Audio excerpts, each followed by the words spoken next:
In April this year, the exchange rate was 10. Multi-choice increased by 15%.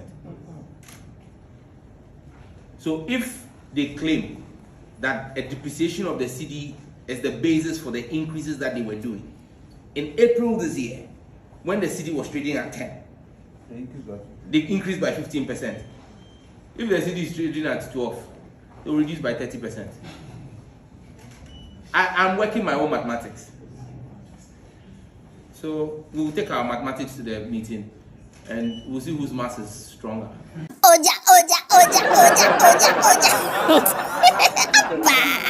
Now, Sam George has spoken to the media and he spoke at length about two major things. One, the Airtel Tigo and Telecel union or merger that people are saying and all that. He came to clarify certain things and explain why it is happening. He also spoke about DSTV and how now they have decided or they have agreed that they will reduce their prices. However, there are certain things that, going on.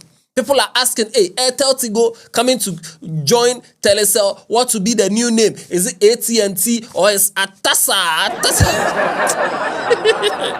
I have the full gist for you. I'm the Headless YouTuber. There's Headless Reactions. Alatiare, Yanko!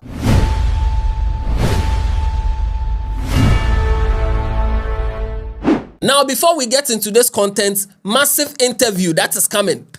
Kula interviewing Ajete Anan. Oh, yeah. Apusha, Akula. Oja. Now, this interview is going to be on the new channel, Talk to Kula. Go and subscribe to that channel. This weekend, this interview is dropping. Subscribe to that channel, turn on post notification, and let's have fun on that channel. Great interviews over there. The link is in the description and in the first comment. Now, let's move on with this gist. So, for some days now, Airtel Tigo and Telecel merger has been trending. I know I've not brought you that story yet. Now, the Minister of Communication, Digital Technology and Innovations, that's Honorable Sam George, he has come out to explain everything. Now, let me tell you what is going on. In November 2017, that's when Airtel and Tigo, they came together to form Airtel Tigo or AT. And they came together because Airtel was in debt. Airtel was owing. Tigo was in debt. Tigo was owing. So both of them came together so that they can manage affairs. So that at least if you are having 50 polls, you're having 50 polls. At least when we come together, we know we have 100 polls. It's not now that we are going to pay for this, pay for that. It's a whole lot. Now, they were owing ATC Ghana. They are the people who all this shared wireless broadcasting and also the communications infrastructure, like the towers that we've been seeing. Yes, they were owing. So they needed to pay. That's why they came together in 2017. On 2nd June 2020, ATC wrote a letter to Airtel Tigo and told them that right now they are owing too much. So they are coming to cut the electrical supply to all their sites. So now they were in trouble.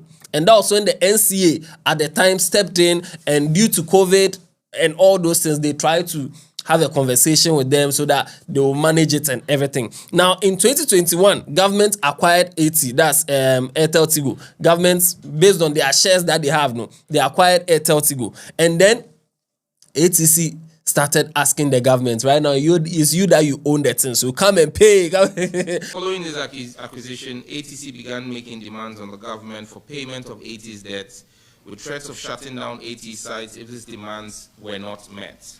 So ATC started asking government to pay.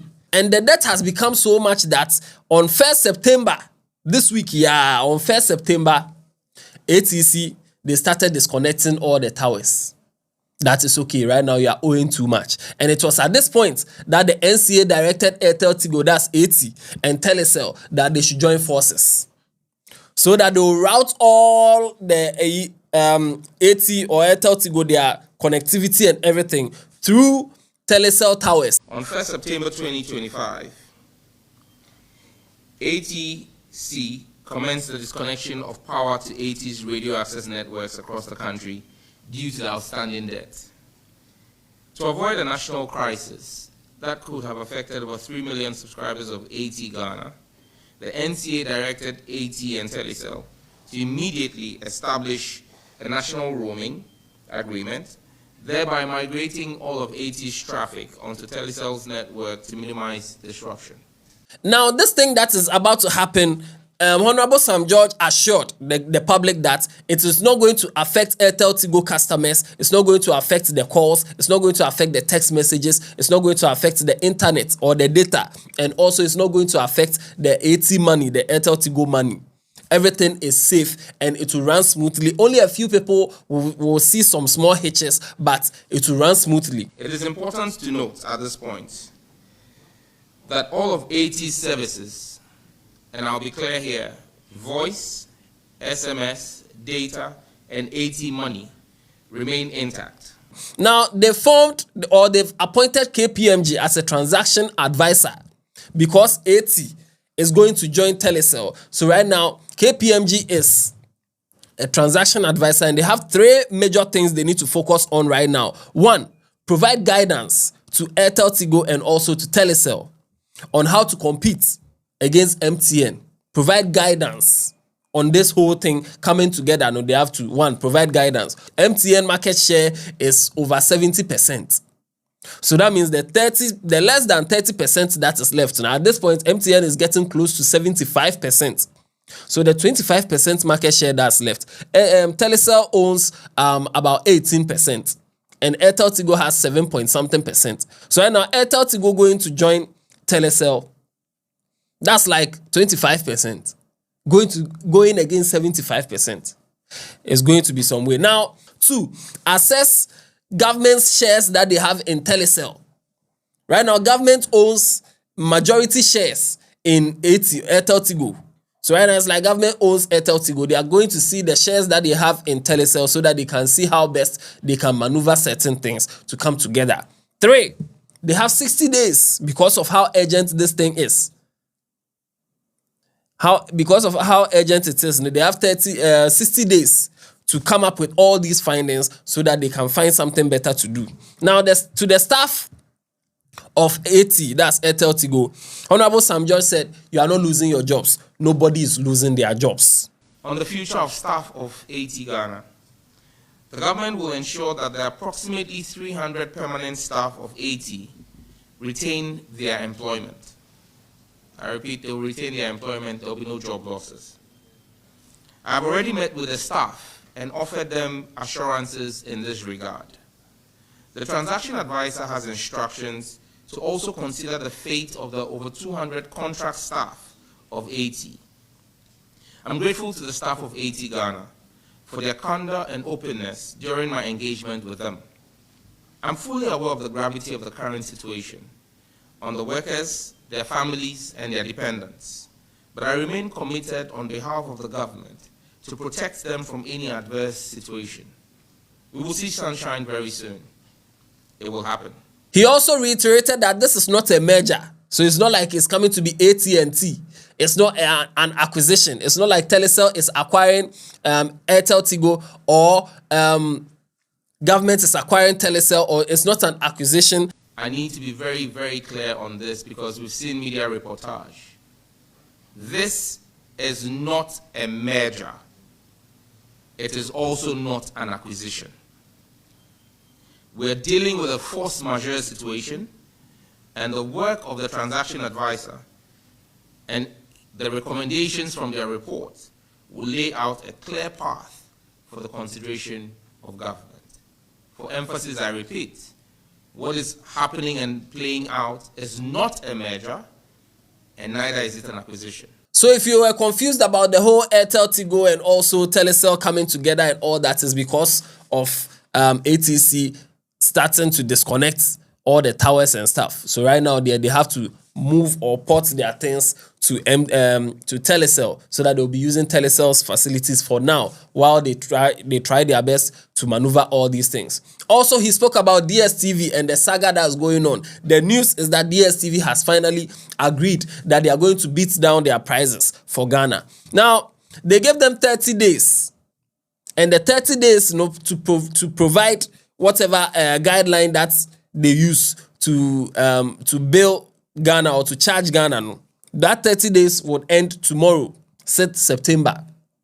Now, I brought you the gist already that the NCA, they requested that they want a breakdown of how all the DSTV bouquets for Ghana, the pricing, why they are pricing it at that price and all those things. Now, when they gave them the time to bring it, they didn't bring it on that time. The time they told them to bring it, they didn't bring it. And because of that, 14th August, that's when the NCA started giving them the 10,000 Ghana cedi charge per day.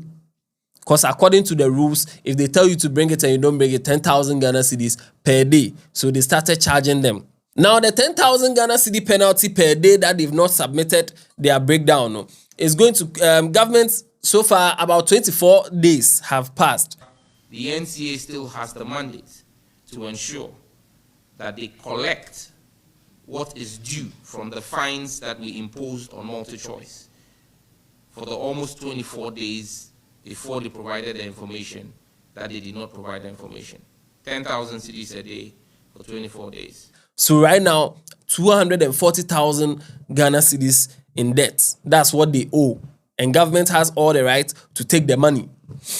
Now, multi-choice. Yesterday, they told some judge that they have decided that they are going to reduce their prices.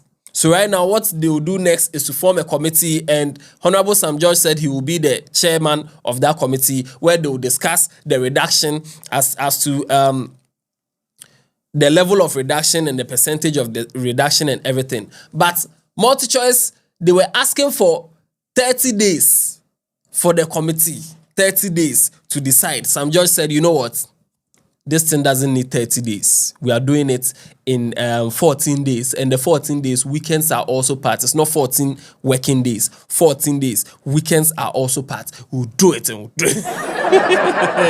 Hey, Sam George, me feel rough. MultiChoice has requested a 30-day window for the committee to arrive at what percentage of reduction will be achieved. So let's be clear. They have finally accepted that there will be a reduction. Now they want us to discuss the level of reduction. I believe, as minister, that we do not need 30 days. 14 days is enough for us to reach this decision, inclusive of weekends. Therefore, the committee has a strict 14-day mandate, inclusive of weekends, to conclude its work and present a suitable price reduction structure for the people of Ghana by the 21st of September, 2025. So now, per the 14 days, on the 21st of September, that is when they will come final. Now, another additional information, Canal Plus is acquiring MultiChoice Africa, as in Canal Plus is buying MultiChoice Africa. And by the end of September this year, the whole move and the whole process of acquisition will be finalized and will be complete. However, Honorable Sam George has spoken to Canal Plus and they've agreed that whatever the committee is going to agree on for the reduction of the bundles for Ghana, they are willing to abide by that. So they have agreed on that. And he has also spoken to them that they should place Ghana on Canal Plus priority list to have discussions when it comes to reduction. So maybe if Canal Plus finally takes over, they'll have further reduction. Maybe these people, they know that Canal Plus is coming. So that's why they are requesting for 30 days. So that by that 30 days, Canal Plus will now take over. Then they will jay their hand that, hey, it's not ours again. Go and deal with Canal Plus. That's why Honorable Sam George said no, 14 days. So it will end 21st September. You are still in it. 21st September, you are still in it. So this is the update brought to you by Honorable Sam George, the Minister of Communication, Digital Technologies and Innovation. We like it. This is how we like it in the town. Any other updates, I'll bring it to you. Now, some of you are very observant. The previous content I did, I can see Headless is not feeling well. Hey, you poor observant. But we shall be well. Everything will be okay by Monday. There, everything will be okay. Enjoy your weekend. Watch other videos on this channel. Interview with Ajete Anan will be on Talk to Kula this weekend. So go and subscribe to that channel. And no. Yeah, then. Yapon.